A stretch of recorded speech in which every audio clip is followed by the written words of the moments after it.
Welcome back to பிங்ஸ் kitchen. இன்றைக்கி வந்து நான் ஒரு பிரேக்ஃபாஸ்ட் ரெசிபி செய்யலாம். அது வந்து ஹோட்டல் ஸ்டைலில் நானும் பன்னீர் பட்டர் மசாலாவும் செய்யலாம். அதுக்கு வந்து நான் மைதா 2 கப் எடுத்து வச்சுருக்கிறேன். இது வந்து கிராம் பார்த்திங்கன்னா 250 கிராம் இருக்குது மைதா. இதை வந்து நம்ம பிசைஞ்சு வச்சுக்கலாம். அது எப்படி பிசைகிறதுன்னு பார்க்கலாம். வந்து நான் இதுக்கு தேவையான அளவு சால்ட்டு சேர்த்துக்கிறேன். சால்ட்டு சேர்த்துட்டு கொஞ்சமாக எண்ணெய் சேர்த்துக்கலாம். எண்ணெய் சேர்த்து நல்லா கலந்துக்கலாம்.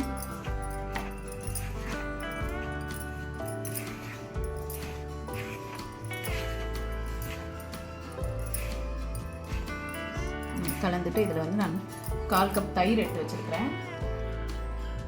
இதை சேர்த்துக்கிறேன். 1/4 ஸ்பூன் பேக்கிங் சோடா சேர்த்துக்கலாம். இதில் 1/2 ஸ்பூன் பேக்கிங் பவுடர் எடுத்து வச்சுருக்கிறேன். அதையும் சேர்த்துக்கிறேன்.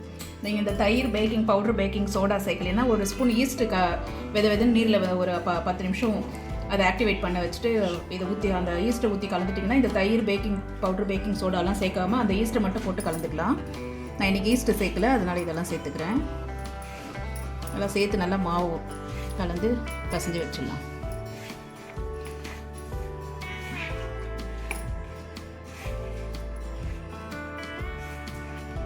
தேவையான அளவு தண்ணி சேர்த்துக்கலாம்.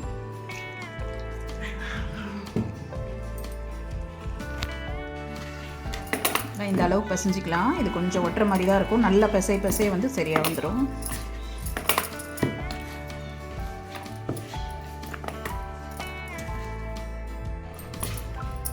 இந்த அளவு பிசைஞ்சிக்கினா போதும். மேலே கொஞ்சமாக எண்ணெய் போட்டு வச்சிடலாம் காயாமல் இருக்கிறதுக்காக.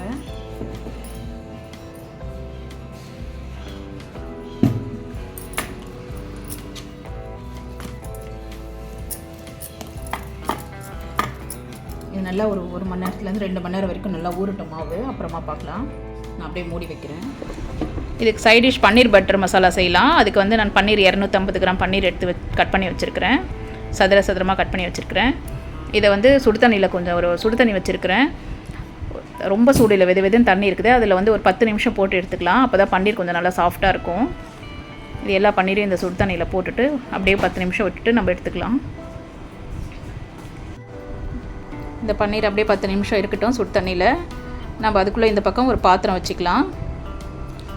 இந்த பாத்திரத்தில் வந்து பட்டர் சேர்த்துக்கலாம். ஒரு 2 டேபிள் ஸ்பூன் பட்டர் சேர்த்துக்கிறேன். சேர்த்துட்டு இந்த பட்டர் கொஞ்சம் மெல்ட் ஆகட்டும்.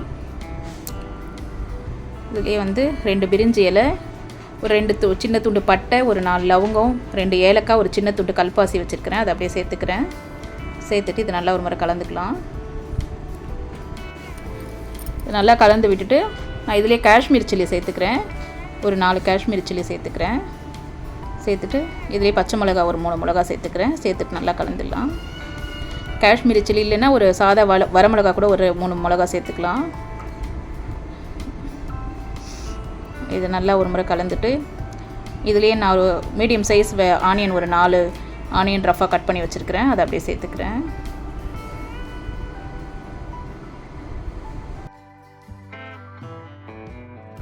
வெங்காயம் எல்லாம் சேர்த்துட்டு வதக்கிக்கலாம். இந்த வெங்காயத்தை கொஞ்சம் நல்லா வதக்கிக்கலாம். வதக்கிட்டு இது வதங்கிறதுக்கு தேவையான அளவு உப்பு சேர்த்துக்கலாம். இந்த மசாலா வதங்கிறதுக்கு தேவையான அளவு நான் இதில் 1 ஸ்பூன் கல் உப்பு சேர்த்துருக்குறேன். சேர்த்துட்டு நல்லா வதக்கிக்கலாம்.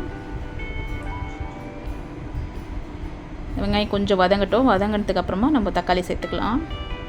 இந்த அளவுக்கு வதங்கினா போதும். நான் இதிலேயே தக்காளி கட் பண்ணி வச்சுருக்கிறேன். அது சேர்த்துக்கிறேன். நான் வந்து 6 தக்காளி சேர்த்துக்கிறேன். இது சின்ன தக்காளின்றதுனால நான் 6 தக்காளியாக சேர்த்துக்கிறேன். கொஞ்சம் பெரிய தக்காளியாக இருந்தால் நீங்கள் 5 தக்காளி சேர்த்துக்கினா போதும். 4 வெங்காயம் சேர்த்து 5 தக்காளி சேர்க்கணும். ஒரு தக்காளி எக்ஸ்ட்ரா சேர்த்துக்கணும். நான் இன்றைக்கி சின்ன தக்காளின்றதுனால நான் 6 சேர்த்துக்கினேன்.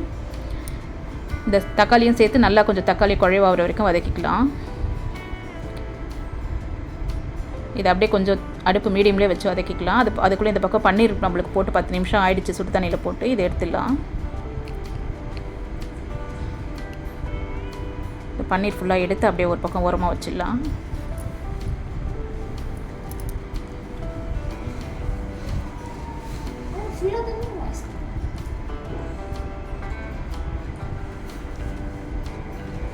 பன்னீரெல்லாம் எடுத்து வச்சுட்டு இந்த பக்கம் மசாலா வதக்கிக்கலாம். மசாலா இந்த அளவுக்கு வதங்கினா போதும், தக்காளி வெங்காயம் எல்லாம் சேர்ந்து.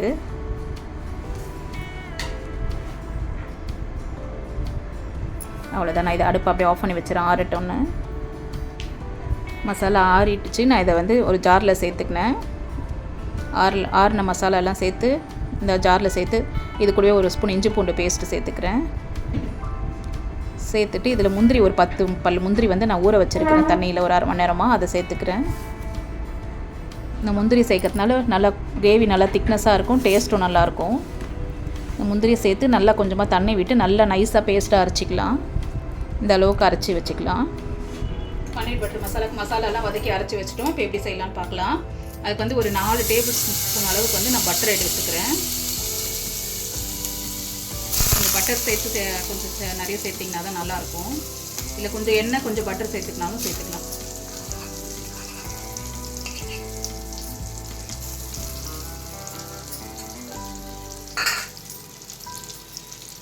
கொஞ்சம் கரையிட்டோம் பட்டரு.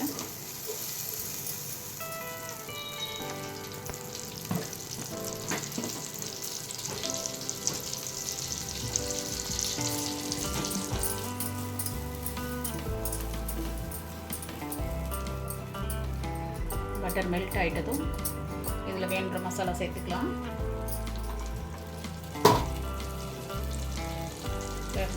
2 ஸ்பூன் வந்து நான் வெறும் சில்லி பவுடர் சேர்த்துக்கிறேன். அடுப்பு மீடியம்லேயே வச்சுக்கோங்க, எல்லாம் தீஞ்சிரும் மிளகாத்தூள் போட்டதுமே. மஞ்சள்தூள் 1/4 ஸ்பூன் வந்து 2 ஸ்பூன் வந்து தனியாத்தூள் சேர்த்துக்கிறேன். ஒரு ஸ்பூன் கரம் மசாலா தூள் சேர்த்துக்கிறேன். ஒரு ஸ்பூன் சீரகத்தூள் சேர்த்துக்கிறேன். சேர்த்துட்டு இதை நல்லா கலந்துக்கலாம். இந்த மாதிரி எண்ணெயில் வதக்கிட்டு செஞ்சிங்கன்னா கொஞ்சம் கலர் நல்லா வரும், அதுக்காக தான். இந்த பட்டரில் நல்லா இந்த மசாலா வதக்கிட்டு அப்புறமா நம்ம அரைச்சி வச்ச மசாலாவை சேர்த்துக்கலாம்.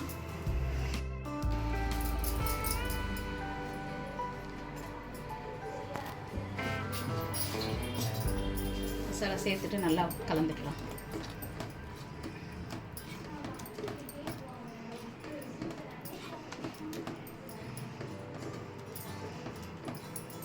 இந்த மசாலா அரைச்ச ஜார்லேயே கொஞ்சமாக தண்ணி சேர்த்துக்கலாம்.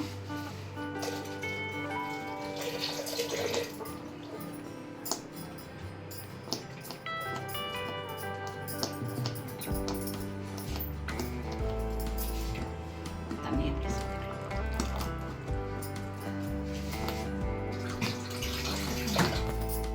இதில் வந்து ஒரு டீஸ்பூன் வந்து வெள்ளை சக்கரை சேர்த்துக்கிறேன், சும்மா டேஸ்ட்டுக்காக. சால்ட்டு கொஞ்சம் சேர்த்துக்கலாம். அப்போ கொஞ்சமாக வெங்காயம் மசாலா வதங்கிறதுக்காக சேர்த்தேன், அது கம்மியாக இருக்குது சால்ட்டு. மீதி சால்ட்டு நான் இப்போ சேர்த்துக்கிறேன்.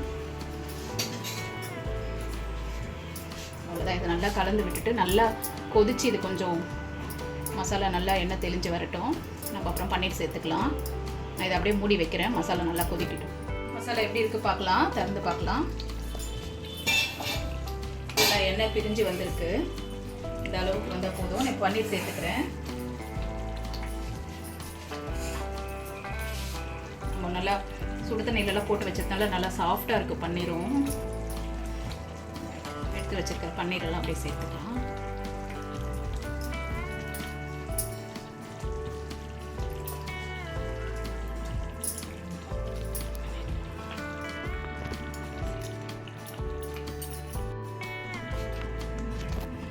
பன்னீரை சேர்த்துட்டேன், நல்லா அப்படியே கலந்துக்கலாம்.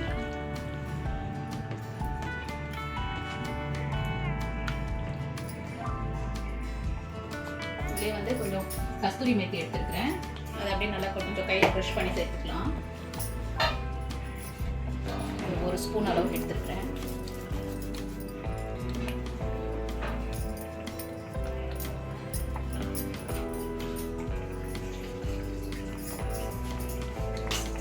இதுலேயே கொத்தமல்லி கொஞ்சம் பொடியாக கட் பண்ணி வச்சுருக்கிறேன், அதையும் சேர்த்துக்கிறேன்.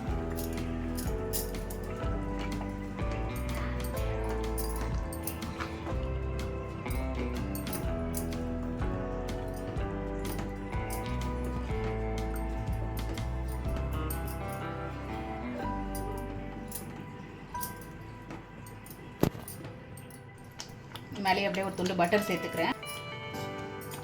அவ்வளோதான். இதை அப்படியே மூடி வச்சிடலாம். இதை அடுப்பு ஆஃப் பண்ணிடுறேன். ஆஃப் பண்ணிவிட்டு முடியலாம். போதும், பன்னீர் ஒரு 2 நிமிஷம் கொதிச்சிச்சு போதும். இதிலே பன்னீர் வெந்துட்டுருக்கும். ரொம்ப நேரம் பன்னீர் வெந்தாலும் இந்த மாதிரி ஸ்டிஃப்னஸ் ஆகிடும். இதை அடுப்பு ஆஃப் பண்ணிவிட்டு மூடிடுறேன். மாவு ஒரு 1.5 2 மணி நேரம் நல்லா ஊறி இருக்குது. பார்க்கலாம், நல்லா சாஃப்டாகிட்டு இருக்குது மாவு. நம்ம இதில் நான் தேய்ச்சிக்கலாம். இப்போது இதில் வந்து உருண்டை பிரிச்சுக்கலாம். உங்களுக்கு எந்த சைஸ் வேணுமோ, ரொம்ப கொஞ்சம் பெருசாக வேணும்னா பெருசாக பிரிச்சுக்கோங்க.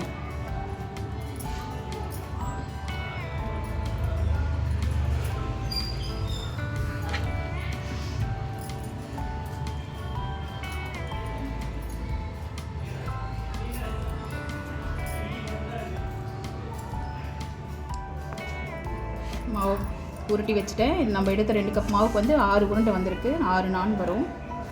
இப்போ வந்து தேய்ச்சிக்கலாம். மணக்கட்டியில் வச்சுக்கிறேன்.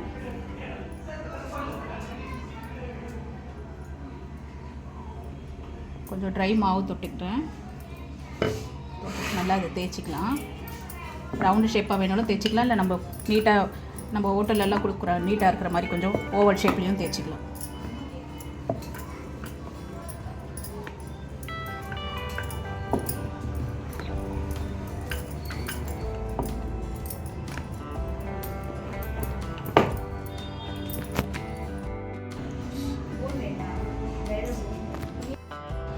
தேய்ச்சிட்டேன். இன்னும் கொத்தமல்லி நான் மேலே அப்படியே போட்டுட்டு தேய்ச்சிக்கிறேன். ப்ளைனாகவும் தேய்ச்சிக்கலாம், நம்ம விருப்பம் எப்படி கொத்தமல்லி சேர்த்தும் தேய்க்கலாம், இல்லை வேணான்னா அப்படியேவும் தேய்ச்சிக்கலாம். அவ்வளோதான். இந்த அளவுக்கு இருக்கணும். ரொம்ப நைஸாகவும் தேய்ச்சிடக்கூடாது, மெலிசாகவும்.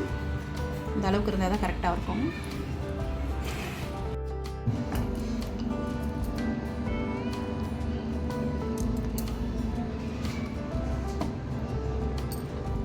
நான் போட்டுக்கலாம். தோசைக்கல் வச்சுருக்கிறேன், நல்லா காஞ்சிட்ருக்கு. இப்போ இந்த சைடில் வந்து பேக் சைடில் வந்து கொஞ்சம் தண்ணி தடவிக்கலாம்.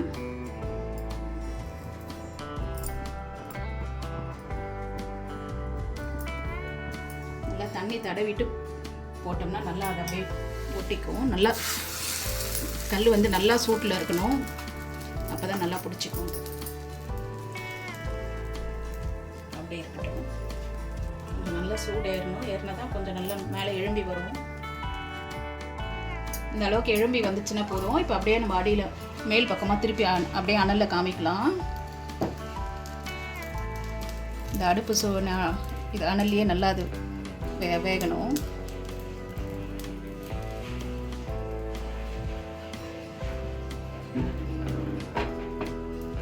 வடியில் நல்லா தண்ணி போட்டு தொட்டு தண்ணி ஃபுல்லாக நம்ம தடவிட்டு தவாவில் போட்டோம்னா நல்லா இந்த மாதிரி தவாவில் பிடிச்சிக்கும். அவ்வளோதான். இதை அப்படியே எடுத்துக்கலாம். இதை அப்படியே எடுத்து ஒரு பிளேட்டில் வச்சுட்டு இது மேலே அப்படியே பட்டர் அப்ளை பண்ணிக்கலாம்.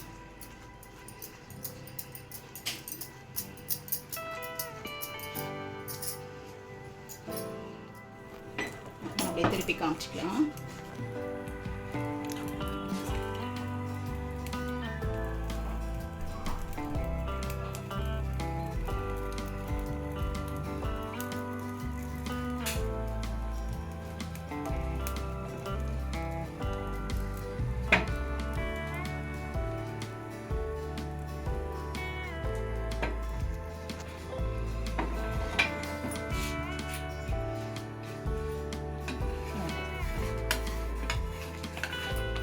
எடுத்துட்டு மேலே பட்டர் தடவிக்கலாம்.